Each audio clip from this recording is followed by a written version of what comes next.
Homeless at isang karaniwang palaboy sa lungsod ng Garafo do Norte sa estado ng Par, Brazil, si Isaki dos Santos Pinho ay hindi inakalang magbabago ang kanyang buhay dahil lamang sa isang maling pagising.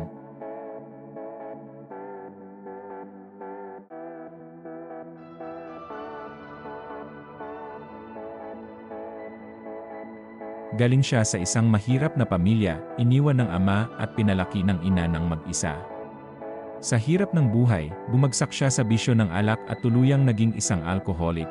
Noong Hulyo 27, 2025, matapos ang magdamagang inuman, nakatulog siya at nagising pa rin na may matinding hangover. Sa hindi niya maipaliwanag na pagkakataon, natagpuan niya ang sarili na nakatayo sa starting line ng isang 8 kilometrong running race. Hindi siya nakarehistro.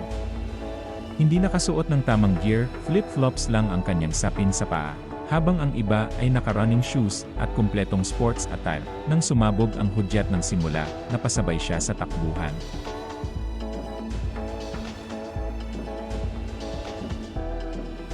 Wala siyang plano, ngunit dahil sa hangover, naisip niyang baka mawala ito kapag pinagpawisan. Nakuhanan siya ng drone camera habang pagiwang-giwang sa pagtakbo, halatang lasing, ngunit pilit hinahabol ang finish line. Habang tumatakbo siya, napansin ng mga nanonood at manonood online ang kakaibang eksenang ito, isang lasing, nakatsinelas pero lumalaban. Mabilis nag-viral sa social media ang video. Kahit hindi opisyal na kalahok, binigyan siya ng medalya ng organizers bilang pagkilala sa kanyang pagsisikap. Sa dami ng taong na-curious, natuntun siya ng mga mamamahayag. Sa panayam, inamin niyang sumali siya ng walang dahilan kundi para subukang mawala ang kanyang hangover. Ngunit ang simpleng aksidenteng iyon ang naging simula ng isang mas malaking pagbabago. Isang concerned netizen na si Estela Larizieri ang nag-post ng kanyang video at gumawa ng online profile para sa kanya.